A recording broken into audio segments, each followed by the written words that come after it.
नमस्कार साथियों। आज का जो हमारा महत्वपूर्ण बिंदु है वो है जनवरी माह और फरवरी का प्रारंभ का करंट। एक वीडियो हमारा आ रखा है जनवरी माह से संबंधित, वो देख लीजिएगा, एग्जाम के लिए इंपॉर्टेंट है। ठीक है, और ये भी आपके एग्जाम के लिए बड़ा खास है। आज की जो महत्वपूर्ण बिंदु है एग्जाम के लिए बहुत ज़्यादा इंपॉर्टेंट, ये तो सबसे खास क्या है कि प्रदेश में बनने जा रहा है अल्ट्रा मेगा अक्षय ऊर्जा पार्क। याद रखिएगा, वेरी वेरी इंपॉर्टेंट। यानी कि कहाँ पर बनेगा, स्थान तो निश्चित नहीं है, लेकिन पश्चिमी राजस्थान में बनने जा रहा है प्रदेश का पहला अल्ट्रा मेगा अक्षय ऊर्जा पार्क। याद रखिएगा, किसके सहयोग से बनेगा, तो दो कंपनी है आपके सामने। एक तो है THDCL यानी कि टेहरी हाइड्रो डेवलपमेंट कॉरपोरेशन, और एक है आपके RRECL यानी राजस्थान राज्य अक्षय ऊर्जा निगम। इन दोनों के सहयोग से प्रदेश में स्थापित होने जा रहा है अल्ट्रा मेगा अक्षय ऊर्जा पार्क, जिसकी क्षमता कितनी होगी, 10,000 मेगावाट। वेरी वेरी इंपॉर्टेंट, याद रखिएगा, कितनी, 10,000 मेगावाट। अच्छा, दोनों के सहयोग से है, लेकिन हिस्सा किसका कितना है ये याद रखना है। ये जो टेहरी हाइड्रो डेवलपमेंट है ना, इसका हिस्सा है 74, जबकि राजस्थान राज्य अक्षय ऊर्जा है उसका हिस्सा कितना है, 26। यानी कि ये वही बात है 74-26, जो कि आपके पंचभद्रा रिफाइनरी में है। किसमें है, पंचभद्रा रिफाइनरी के अंदर भी इसी प्रकार की वित्त पोषित है। जैसे 74 है HPCL का और 26 किसका है, राजस्थान सरकार का। ये जो अल्ट्रा मेगा अक्षय ऊर्जा पार्क स्थापित किया जा रहा है 10,000 मेगावाट क्षमता वाला पश्चिमी राजस्थान में, ये आपके एक तो टेहरी हाइड्रो डेवलपमेंट और राजस्थान राज्य जो अक्षय ऊर्जा निगम है इनके सहयोग से। लेकिन याद रखिएगा, उसमें टेहरी हाइड्रो डेवलपमेंट का भाग रहेगा 74, जबकि अक्षय ऊर्जा का रहेगा 26। और इसके अंदर कितना निवेश, तो 40,000 करोड़ रुपए का क्या होगा, निवेश।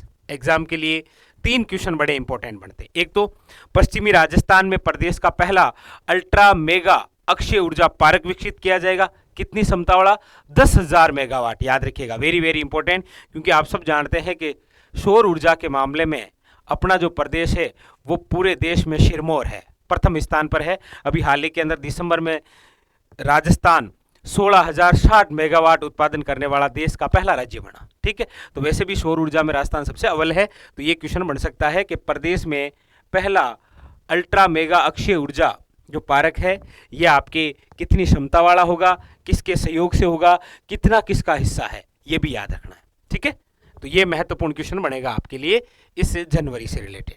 ठीक है, अगला फैक्ट देखिए, ये क्लियर है ना, उतार लीजिएगा। प्रदेश में पहला अल्ट्रा मेगा अक्षय ऊर्जा पार्क 10,000 मेगावाट क्षमता वाला, टिहरी और अक्षय ऊर्जा निगम के सहयोग से।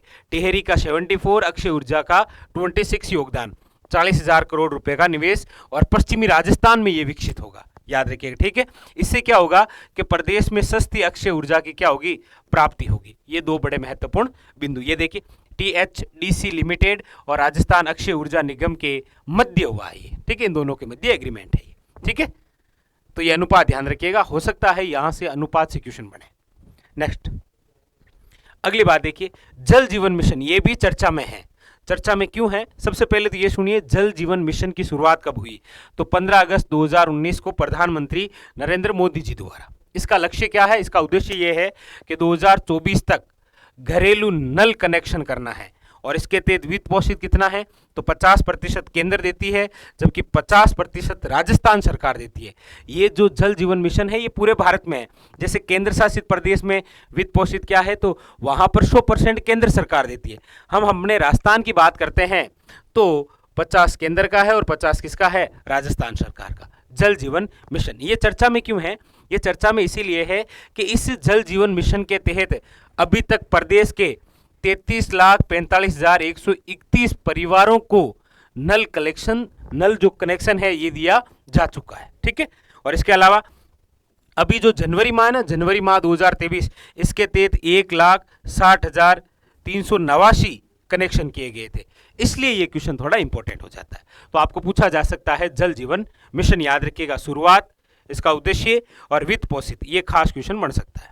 ठीक है, ये भी एक इंपॉर्टेंट फैक्ट। नेक्स्ट, अगली बात देखिए, अगली आपके भगवान श्री देवनारायण जी की जयंती बड़ी चर्चा में रही। क्यों रही, वैसे ये जयंती कब मनाई गई? तो 28 जनवरी 2023 को। कौन सी जयंती थी? ये इंपॉर्टेंट क्वेश्चन है, याद रखिएगा। ठीक है, तो 1111वीं जयंती। कौन आए थे? याद रखिएगा, प्रधानमंत्री नरेंद्र मोदी जी। कहां पर? तो माला श्री डूंगरी, जो कहां पर है? भीलवाड़ा, याद रखिएगा। वैसे आप सब जानते हैं भगवान श्री जो देवनारायण जी है, ये आपके गुज्जर समाज से संबंधित है। इन्हीं के आपके क्या है, जाने जाते हैं आराध्य देवता। वैसे देखिए, भगवान की कोई जाति कोई धर्म कुछ नहीं होता, ये सबके होते हैं। ठीक है, लेकिन क्वेश्चन बनता है तो हमें तो उसके अकॉर्डिंग पढ़ना होता है। ठीक है, ये खास बात। और एक याद रखिएगा कि भगवान श्री देवनारायण जी का जो मंदिर है वो है आपके आसिंद भीलवाड़ा में। आसिंद भीलवाड़ा, एक बार क्वेश्चन पूछा गया था कौन सी नदी के किनारे? तो याद रखिएगा, खारी नदी के किनारे। और ये जो खारी नदी है ये बिजराल की पहाड़ियों से जो निकलती है ना, वो है बनास की सहायक नदी, बिजराल की जो पहाड़ियों से आती है। ठीक है, तो ये एक क्वेश्चन बन सकता है, कौन सी जयंती मनाई गई, कौन आए और कहां पर।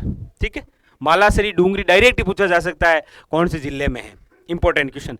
क्योंकि आपको पता होगा कि अभी मानगढ़ धाम चर्चा में रहा था शहीद वनपाल के एग्जाम से पहले, तो डायरेक्ट क्वेश्चन आया था कि हाल ही के अंदर राष्ट्रीय स्मारक का दर्जा देने से संबंधित कौन सा स्थान चर्चा में रहा? मानगढ़ धाम। तो मोदी जी आए हैं, मतलब ये क्वेश्चन इंपॉर्टेंट बन सकता है आपके लिए। कौन सा? एक तो ये याद रखिए 1111वीं जयंती, स्थान याद रखिएगा, और ऐसा कोई और रिलेटेड क्वेश्चन। ठीक है, नेक्स्ट देखिए, 2 दिवसीय राष्ट्रीय मसाला बिजनेस मीट 2023, ये 2 दिवसीय आयोजित हुआ था। कब? 28 और 29 जनवरी 2023 को। इसका शुभारंभ किसने किया था? तो याद रखिए, ओम बिड़ला साहब ने, लोकसभा जो अध्यक्ष हैं द्वारा। कहां पर? याद रखिएगा, जयपुर में। ये क्या है? तो आप सब जानते हैं, लोकसभा अध्यक्ष, 13वीं लोकसभा के अध्यक्ष हैं।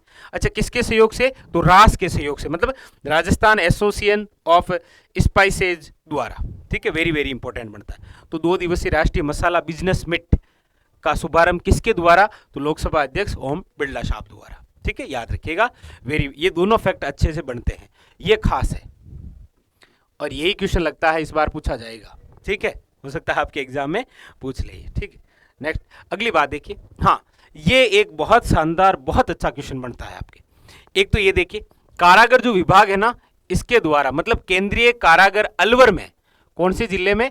अलवर के अंदर आसाए दे फिलिंग स्टेशन का शिलान्यास किया गया।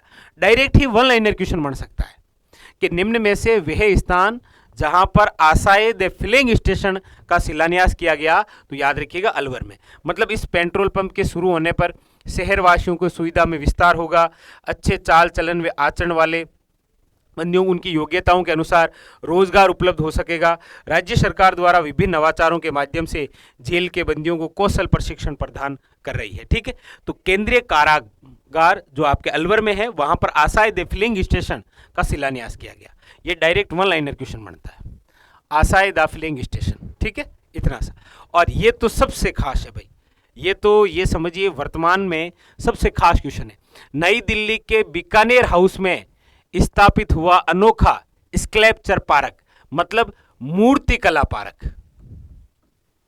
पहले इसको समझिए, फिर ये बात में बताता हूं आपको।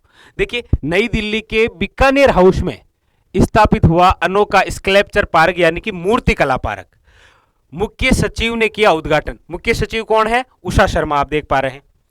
स्कल्पचर पार्क में भाग ले रहे सभी गैलरिस्ट, आर्टिस्ट और बीकानेर हाउस की टीम को दी बधाई। वेरी वेरी इंपॉर्टेंट, ख्यातनुमा जो कलाकार हैं उनके साथ मिला मंच सभी को। ठीक है, तो इंपॉर्टेंट क्वेश्चन ये बन सकता है कि हाल ही में नई दिल्ली के बीकानेर हाउस में कौन सा पार्क स्थापित किया गया। अच्छा, इससे पहले भी जयपुर में ये पार्क है। कहां पर? तो नाहरगढ़ किले के अंदर एक पैलेस है जिसका नाम है माधवेंद्र पैलेस। ये क्वेश्चन शायद आरएसएस बोर्ड ने एक बार पूछ रखा है, जहां तक दिमाग में आ रहा है। डायरेक्ट ही पूछा गया था कि राजस्थान के कौन से प्लेस में स्कल्पचर पार्क है? तो माधवेंद्र पैलेस, जो कहां पर है? नाहरगढ़ में। और नाहरगढ़ किला कहां पर है? याद रखिएगा, जयपुर में। तो ये पुराना क्वेश्चन भी चर्चा में है, तो ये पूछा जा सकता है, या फिर ये नवीनतम कि नई दिल्ली के बीकानेर हाउस में कौन सा पार्क स्थापित किया गया। बड़ा अच्छा बड़ा क्वेश्चन है, याद रखिएगा, बहुत इंपॉर्टेंट। ठीक है, चलिए अगला है आपके यहां से, ये भी हो ही गया, आसाए द फिलिंग स्टेशन अलवर के अंदर, और ये बिंदु। ठीक है, नेक्स्ट ये देखिए अगले बिंदु कौन कौन से हैं। और देखिए, एक तो है आपके साइक्लोन फर्स्ट, यानी कि ये एक संयुक्त सैन्य अभ्यास है किन किन के मध्य, भारत और मिस्र की सेनाओं के मध्य, कहां पर, जैसलमेर में। वन लाइनर याद रख लेना। एक ये तो पहले चर्चा में था, G20 सरेपा बैठक जो दिसंबर 2022 के अंदर हुई थी, कहां पर, उदयपुर में। लेकिन ये याद रखिए G20 शिखर सम्मेलन हुआ था अभी 2-4 फरवरी 2023 को, 2 से लेकर 4, 2, 3 और 4, 3 दिवसीय जोधपुर के अंदर, जिसके अंदर 20 देशों के प्रतिनिधि आए थे भाग लेने। पता ही होगा ये भी चर्चा मेरा, ये क्वेश्चन पूछा था अभी, तो ये भी पूछा जा सकता है, ठीक है। और ये एक बार फिर आप थोड़ा सा पढ़ लीजिएगा। अगला देखिए, अगला है आपके मरु महोत्सव 2023, यानी कि 3, 4 और 5 3 दिवसीय मनाया गया है मरु महोत्सव 2023। कहां पर, तो जैसलमेर जिले के ऐतिहासिक कुलदरा गांव जिसे कहा जाता है भूतों का गांव में बनाई गई क्या, रंगोली, याद रखिएगा, ठीक है। मांडना लाणवेला के रण में गुंजी घोड़ों की पदचाप, ठीक है। पर्यटकों ने खांबा पोर्ट में लिया लोक संगीत व मयूर नृत्यों का आनंद। उगते सूर्य के दृश्यावलोकन के साथ रंग बिरंगी पेंटिंग को उत्साह से देखा गया।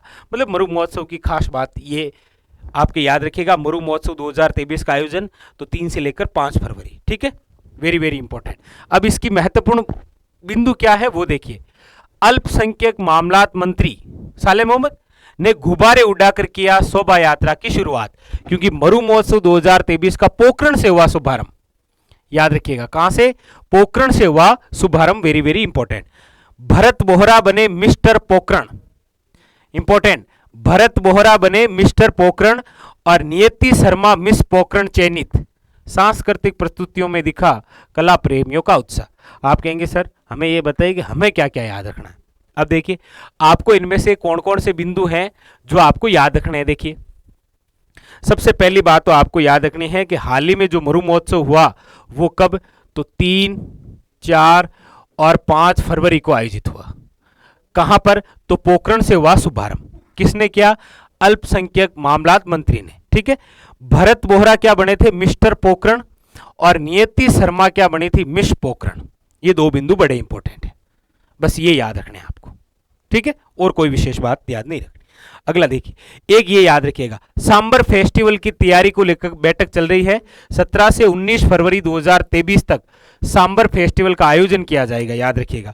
और फेस्टिवल की तैयारी में जुटा है पूरा जिला प्रशासन और पर्यटन विभाग, याद रखिए।